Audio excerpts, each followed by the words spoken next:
आज हम एक्सरसाइज 12.2 का क्वेश्चन नंबर 6 बनाएंगे। A cottage industry manufacturers pedestal lamps and wooden sets. एक जो कॉटेज इंडस्ट्री है, कुटीर उद्योग है, वो दो प्रकार की चीजों का निर्माण करता है, पेडेस्टल लैंप और wooden set. Each requiring the use of grinding, cutting machine and a sprayer. तो ये पेडेस्टल लैंप और वुडन सेट बनाने के लिए हमको दो प्रकार के मशीन की आवश्यकता पड़ती है, एक ग्राइंडिंग कटिंग मशीन और एक sprayer machine. It takes 2 hours on grinding cutting machine and 3 hours on the sprayer to manufacture a pedestal lamp। एक पेडेस्टल लैंप को बनाने में हमको ग्राइंडिंग कटिंग मशीन है वो 3 घंटे के लिए चाहिए, और जो स्प्रेयर वाली मशीन है वो हमको कम से कम कितना चाहिए, नहीं 2 घंटे चाहिए हमको ग्राइंडिंग कटिंग मशीन और 3 घंटा चाहिए हमको स्प्रेयर मशीन एक पेडेस्टल लैंप के निर्माण के लिए। It takes 1 hour on the grinding cutting machine and 2 hours on the sprayer to manufacture a set। एक सेट के निर्माण के लिए हमको कम से कम 1 घंटा के लिए मशीन चाहिए। कौन सी मशीन? Grinding cutting machine. और 2 घंटे के लिए चाहिए हमको sprayer machine. On one day the sprayer is available for at the most 20 hours and the grinding cutting machine for at the most 12 hours। और जो स्प्रेयर वाली मशीन है वो प्रतिदिन हमको 20 घंटे के लिए उपलब्ध रहता है, और ग्राइंडिंग कटिंग मशीन प्रतिदिन हमको अधिकतम 12 घंटे के लिए मिलता है। The profit from the sale of a lamp is ₹5। Lamp पे प्रॉफिट 5 रुपए मिलता है और एक सेट को बेचने पर प्रॉफिट 3 रुपए मिलता है। Assuming that the manufacture can sell all the lamps and sets that the produces. अब आप ये कल्पना कर लीजिए कि जितने भी लैंप और वुडन सेट्स बनते हैं वो सब के सब बिक जाते हैं। How should he schedule his daily production in order to maximise his profit. अब आपको ये बताना है कि वो पेडेस्टल लैंप और वुडन सेट्स का कितना निर्माण करे ताकि उसको ज्यादा से ज्यादा फायदा हो। तो हमको यहाँ पर अधिकतम प्रॉफिट निकालना है, मैक्सिमम प्रॉफिट निकालना है, और कितने पेडेस्टल लैंप और कितने वुडन सेट्स वो बनाएगा डेली, उसकी संख्या निकालनी है। तो चलिए इस पूरे क्वेश्चन को मैं एक टेबल के रूप में आपके सामने लिखता हूं, बिल्कुल क्लियर हो जाएगा। तो सबसे पहले हमको तो 2 चीज बनाना है। एक बनाना है पेडेस्टल लैंप और हमको बनाना है वुडन सेट्स।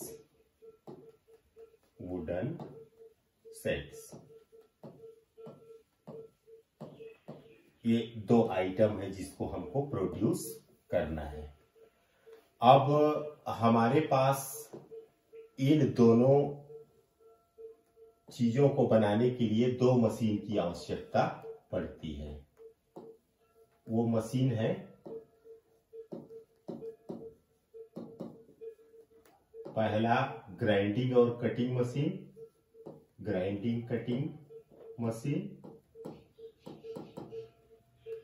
और जो दूसरी मशीन है वो है स्प्रेयर मशीन। स्प्रेयर के लिए एक मशीन की आवश्यकता पड़ती है।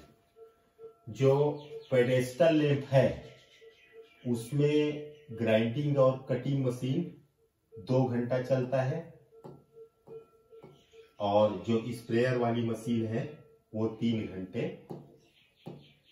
चलता है। इसी तरह वुडन सेट्स बनाने के लिए ग्राइंडिंग कटिंग मशीन 1 घंटा चलता है, और जो स्प्रेयर वाली मशीन है वो 2 घंटे काम करता है।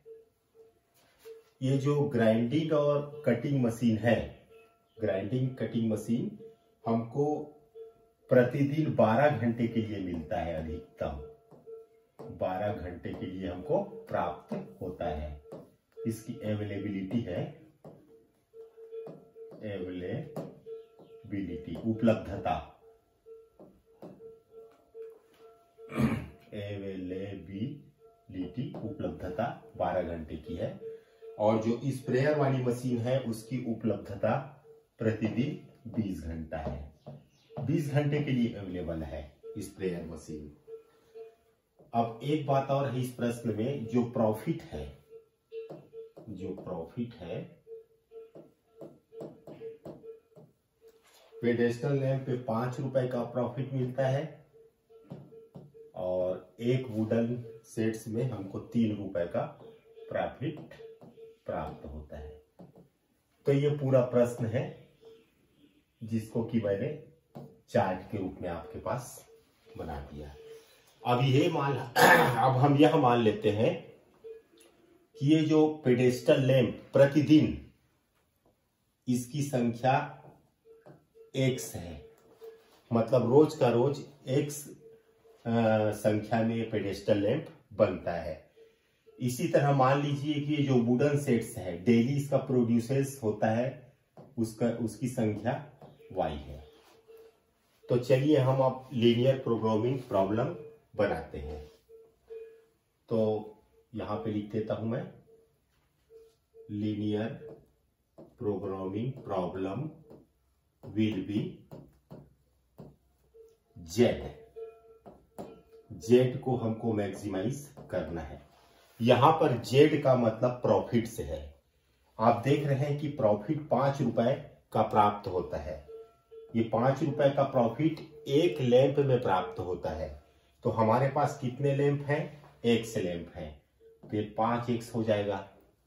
और प्लस आगे बढ़ते हैं तो ये जो वुडन सेट्स हैं, तो एक वुडन सेट्स में हमको 3 रुपए का फायदा मिलता है। तो टोटल y वुडन सेट्स है, तो 3 into y हो जाएगा। तो ये टोटल प्रॉफिट है 5x plus 3y। ये 5x जो है पेडेस्टल लैंप का प्रॉफिट है और वुडन सेट्स का प्रॉफिट 3y है। तो दोनों को प्लस कर देंगे तो टोटल प्रॉफिट प्राप्त होगा जो कि जेड है। इसी जेड को हमको अधिकतम करना है। अब जो सब्जेक्ट टू कांस्टेंट है, व्यवरोध जिसको हिंदी में बोलते हैं, सब्जेक्ट टू कांस्टेंट्स, वो बना लेते हैं। यहां पर देखते हैं, सबसे पहले ग्राइंडिंग मशीन के लिए देखते हैं। तो ये 2 घंटा का समय लगता है एक लैंप के लिए। तो हमारे पास x लैंप है तो ये 2x हो जाएगा। आगे बढ़े, इसमें आ जाते हैं। वुडन सेट्स के लिए 1 घंटा चाहिए, ग्राइंडिंग मशीन की जरूरत पड़ती है। तो एक लैंप एक वुडन सेट के लिए है, तो हमारे पास y वुडन सेट्स है, तो 1 into y हो जाएगा। हमको अधिकतम 12 घंटे का समय मिलता है ग्राइंडिंग मशीन के लिए। तो 12 घंटा से ज्यादा नहीं होना चाहिए, कम से कम 12 घंटा या 12 घंटे के बराबर। अब आ जाते हैं स्प्रेयर में। तो 3 घंटे का समय मिलता है हमको एक पेडेस्टल लैंप के लिए। तो हमारे पास x पेडेस्टल लैंप है, तो हो जाएगा 3x प्लस यहां पर आ जाते हैं वुडन सेट्स में। वुडन सेट्स को बनाने के लिए 2 घंटा चाहिए, तो हमारे पास टोटल y वुडन सेट्स है, तो 2y घंटा चाहिए। इसके लिए भी हमको अधिकतम 20 घंटा मिलता है। तो 20 घंटे से कम होगा या 20 घंटे के बराबर होगा, उससे ज्यादा के लिए मशीन उपलब्ध नहीं है। और ये जो x है वो धनात्मक होगा और y भी धनात्मक होगा, क्योंकि ये पेडेस्टल लैंप की संख्या है और ये वुडन सेट की संख्या है, तो ये पॉजिटिव होगा। तो ये हुआ हमारा सब्जेक्ट टू कांस्टेंट। तो चलिए हम अब इसका ग्राफ बनाने की कोशिश करते हैं। हमारा जो पहला सब्जेक्ट टू कांस्टेंट है वो है 2x plus y, 2x plus y, 2x plus y is equal to 12। यहां पर लेस देन को छोड़ना है आपको, एक स्ट्रेट लाइन के रूप में इक्वेशन को लिखना है। तो ये हो जाएगा x, ये हो गया y। यदि x का मान 0 रखते हैं तो y का मान 12 आएगा, और यदि y को 0 रखते हैं तो x का मान 6 आएगा। जो दूसरा सब्जेक्ट टू कांस्टेंट है उसको इक्वेशन के रूप में लिखते हैं 3x plus 2y is equal to 20। इसके लिए भी हम एक टेबल बना लेते हैं जिसमें कि x और y का मान आपको दिखाई देगा। यहां पर x को यदि 0 मानते हैं तो y का मान 10 आएगा, और यदि y को हम 0 मानते हैं तो x का मान 20/3 आएगा, 20/3 आएगा। ठीक है ना। अब चलिए हम ग्राफ बनाते हैं। तो यहीं पे हम ग्राफ बना देते हैं। ये x एक्सिस है और ये y एक्सिस है। इस टेबल में हम देखते हैं कि x का अधिकतम मान 6 से कुछ ज्यादा है, 20/3 मतलब 3 छक्के 18, 6 से ज्यादा है। तो यहां पर 7 तक ले लेते हैं, 1 2 3 4 5, इधर 6 और 7, ये x एक्सिस में है। और y का हम देखते हैं अधिकतम मान कितना है। y का अधिकतम मान यहाँ पर 12 है, तो 12 तक ले लेते हैं, 1 2 3 4 5 6 7 8 9 10 11 12, ये y एक्सिस है, ये ओरिजिन है।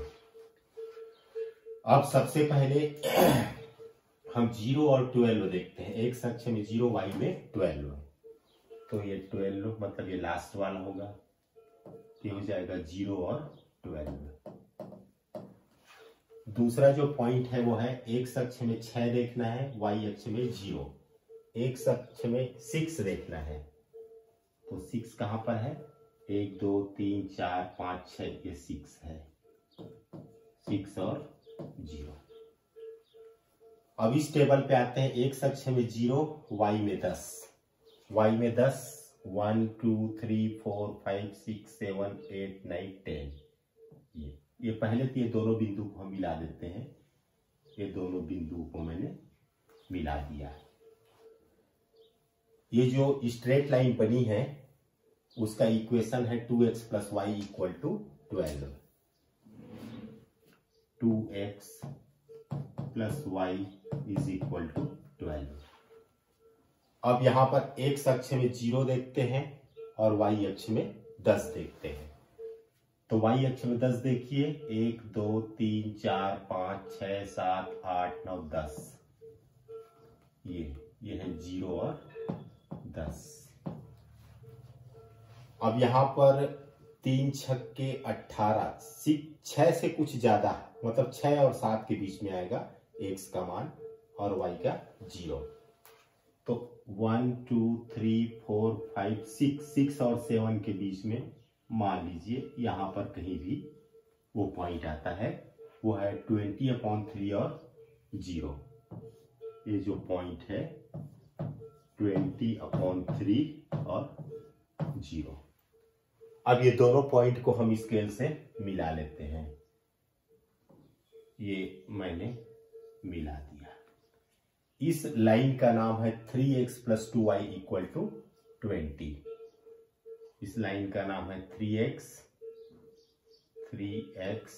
Plus 2y is equal to 20। अब ये तो बना हमारा ग्राफ। यहां पर x is greater than or equal to 0, y is greater than or equal to 0, मतलब ये प्रथम चतुर्थांश में ही ये पूरा बनना है। वो बन चुका है प्रथम चतुर्थांश में, फर्स्ट क्वाड्रेंट में। अब पहला सब्जेक्ट टू कांस्टेंट को लेकर के टेस्ट करते हैं।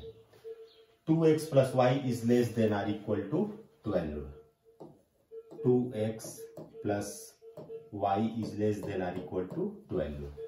इसमें x और y का मान 0 रखते हैं तो ये हो जाएगा 20 plus 0 is less than or equal to 12। तो 0 छोटा है या बराबर है 12 से। ये सत्य है, ट्रू है। तो जब ट्रू है तो इस लाइन के नीचे की ओर शेडेड करते हैं। 2x प्लस वाई वाली लाइन खोजिए। देखिए 2x plus y equal to 12, इसके नीचे की ओर हम शेडेड लाइन बनाते हैं। चलिए मैं बनाता हूं, आप लोग ध्यान से देखिए। ये शेडेड लाइन है, ये आप लोग ध्यान से देखते रहें।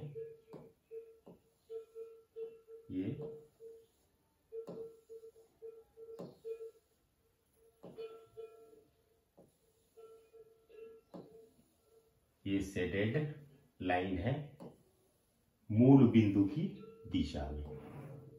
ये किसके लिए शेडेड लाइन है? 2x plus y is equal to 12 के लिए। ये 2x plus y is equal to 12 ये लाइन आपको दिखाई दे रही होगी। उसके नीचे तरफ हमको शेडेड एरिया बनाना है मूल बिंदु की दिशा में। अब इसमें आ जाइए। दूसरा जो हमारा सब्जेक्ट टू कॉन्स्टेंट्स क्या है? 3x plus 2y is less than or equal to 20। इसमें भी x और y का मान 0 रखिए तो ये हो जाएगा 30 plus 20 is less than or equal to 20। तो ये हो जाएगा 0 छोटा है या बराबर है 20 से। तो ये भी सत्य है, ट्रू है। तो ट्रू है तो 3x प्लस 2y वाली जो लाइन है उसके नीचे शेडेड एरिया बनाना है। तो चलिए हम उसके नीचे शेडेड एरिया बना देते हैं। 3x प्लस 2y ये वाली लाइन है, 3x plus 2y equal to 20।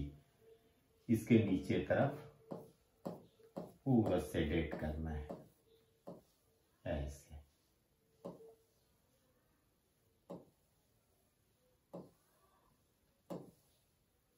मूल बिंदु की दिशा में। तो अब आप देख रहे होंगे कि दोनों कलर कहां पर प्राप्त होता है। तो दोनों कलर कहां पर प्राप्त होता है ये देखिए, मैं पेन चला रहा हूं ताकि आपको स्पष्ट दिखाई दे। उस एरिया में हमको दोनों कलर प्राप्त होता है। ये O से मैं चालू करता हूं तो O से चलते चलते हम कहां पर पहुंचे? ये पॉइंट मान लीजिए कि ये A है और A से चलते चलते हम कहां पर पहुंचे? ये यहां पर दोनों लाइन एक दूसरे को काटती है। ये यहां पर मान लीजिए B है। अब उसके नीचे और आगे बढ़ते हैं तो यहां पर C पर पहुंच गए हम और C से वापस ये मूल बिंदु पर पहुंचते हैं। तो ये रेड कलर में जो आपको दिखाई दे रहा है वो कॉमन एरिया है, एक फिजिबल रीजन है, एक सुसंगत क्षेत्र है। इसी रीजन में हमको दो प्रकार का कलर दिखाई दे रहा है, येलो और ग्रीन। मतलब हमको इसी एरिया में, इसी रीजन में जेड को मैक्सिमाइज करना है। तो मैक्सिमाइज कैसे करते हैं? इस रीजन में कितने कॉर्नर पॉइंट हैं वो हमको देखना रहता है। तो आप लोग देख रहे हैं कि इसमें कितने कॉर्नर पॉइंट हैं। एक तो O है, मैं थोड़ा सा साइज बड़ा कर देता हूं आपके समझने के लिए। एक कॉर्नर पॉइंट O है, दूसरा कॉर्नर पॉइंट यहां पर A है, तीसरा कॉर्नर पॉइंट यहां पर B है और चौथा कॉर्नर पॉइंट यहां पर C है। तो O का निर्देशांक पता है हमको 0 0 होता है कोऑर्डिनेट, A का पता है 0 10, यहां पर B का नहीं मालूम है, C का पता है। तो B का निकालने के लिए हम दोनों इक्वेशन को सॉल्व करेंगे। क्यों? क्योंकि ये दोनों रेखा एक दूसरे को B पर काटती है। तो दोनों रेखा का जो समीकरण है 2x plus y is equal to 12 और 3x plus 2y is equal to 20। इसको सॉल्व करेंगे विलोपन विधि से। तो देखिए यहां पर मैं 2 का गुना कर देता हूं, मल्टीप्लाई, तो हो जाएगा 2 2 = 4x plus 2y is equal to 24। और उसके नीचे समीकरण 2 को लिख लीजिए, 3x plus 2y is equal to 20। यहां पर 2y और 2y कैंसल हो जाएगा और 4x में 3x घटाएंगे तो x आएगा और 24 में 20 को घटाएंगे तो 4 आएगा। x का मान 4 मिला हमको। अब x के मान को समीकरण 1 में रख देंगे तो हो जाएगा 2x का मान 4 प्लस y बराबर 12। तो हो जाएगा y बराबर 12 माइनस 8, मतलब ये भी 4 आया। तो x और y दोनों का मान हमको 4 प्राप्त हुआ। तो ये b का जो कोऑर्डिनेट है 4 और 4 है। अब हम आखिरी स्टेप की ओर पहुंच रहे हैं। तो हमारे पास जो कोणीय बिंदु है, कॉर्नर पॉइंट, वो कौन कौन है कॉर्नर पॉइंट हमारे पास? एक कॉर्नर पॉइंट O है जिसका की कोऑर्डिनेट 0 0 है। दूसरा कॉर्नर पॉइंट है हमारा A 0 10, A 0 10। तीसरा कॉर्नर पॉइंट है B 4 4।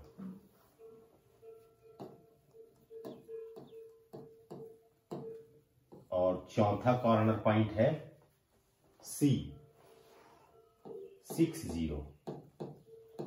ये 4 कॉर्नर पॉइंट हमको प्राप्त होते हैं हमारा फिजिबल रीजन में।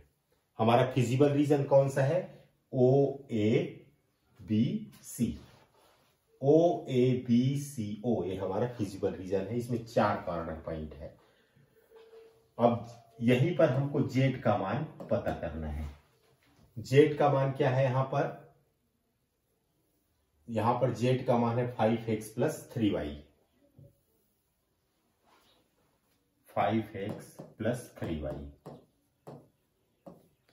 तो x का मान 0 0 रखना है, तो हो जाएगा Z is equal to 5 0 plus 3 0, तो 0 हो जाएगा। यहां पर Z का मान निकालते हैं, तो x का मान 0 रखना है, y का मान 10 रखना है। तो x का मान 0 रखेंगे और y का मान यहां पर 10 रखेंगे, तो 3 का गुना 10 से होगा, तो ये आ जाएगा 30।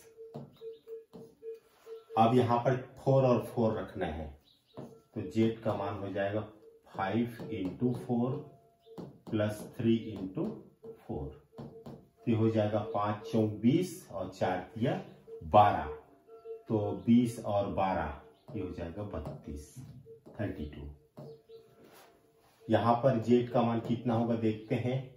x का मान 6 रखना है और y का मान 0 रखना है, तो ये हो जाएगा 6 5 30, 30 आएगा।